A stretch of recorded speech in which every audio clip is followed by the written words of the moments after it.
Hello, ഞങ്ങളും first ടൈമാണ് കൂന്തൽ നിറച്ചത് ഉണ്ടാക്കിയത്. അപ്പോൾ ഒരുപാട് വീഡിയോകൾ നമ്മൾ കാണുന്നുണ്ടായിരുന്നു. അപ്പോൾ നമ്മൾ ഇതെന്താണ് ടേസ്റ്റ് ഒന്നും അല്ലെങ്കിൽ ഇതുവരെ ഉണ്ടാക്കി നോക്കിയിട്ടില്ല.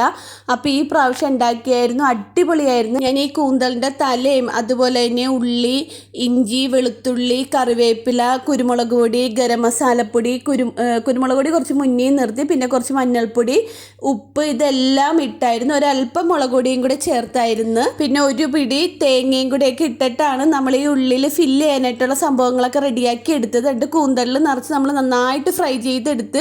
അപ്പോൾ ഈ ഫ്രൈ ചെയ്ത ചട്ടിയിലേക്ക് തന്നെയാണ് നമ്മൾ കുറച്ച് ചോറൊക്കെ ഇട്ടത്. ചോറും അതുപോലെ തന്നെ കുറച്ച് കൂന്തൽ കറിയും കൂടെ വെച്ചിട്ടുണ്ടായിരുന്നു. ശരിക്കും ഇത് നല്ല ടേസ്റ്റ് ആയിരുന്നു. നമുക്ക് ഈ കറീനേലും കൂടുതലായിട്ട് പിള്ളേർക്കൊക്കെ ഏറ്റവും ഇഷ്ടം ഇത് ഈ ഫ്രൈ തന്നെയാണ്. അപ്പോൾ നമ്മൾ ഇതുവരെ കഴിച്ചു നോക്കാത്തവരുണ്ടെങ്കിൽ ഈ കൂന്തലൊക്കെ ഇപ്പം എനിക്ക് തോന്നുന്നു ഇപ്പം കൂന്തലിൻ്റെ സീസൺ തന്നെയാണ്. കൂന്തൽ കിട്ടുമ്പോഴേക്കും ഇതുപോലെ ഒന്ന് ട്രൈ ചെയ്ത് നോക്കണം. കാര്യം എനിക്ക് ഇതിൻ്റെ ഫുൾ വീഡിയോ ആയിട്ട് എടുക്കാനായിട്ട് പറ്റിയില്ല. ഞാൻ ഇന്ന് ലൈവിലാണ് ഈ കൂന്തൽ ഫ്രൈയും അതേപോലെ തന്നെ കൂന്തലിൻ്റെ കറിയൊക്കെ ഉണ്ടാക്കിയത്. അപ്പോൾ നമുക്ക് ലാസ്റ്റ് ഇങ്ങനെ കുറച്ച് ഭാഗങ്ങൾ മാത്രമാണ് ഞാൻ ഷോർട്സ് ആക്കി എടുത്തത്. അപ്പോൾ ഓക്കെ, ബൈ.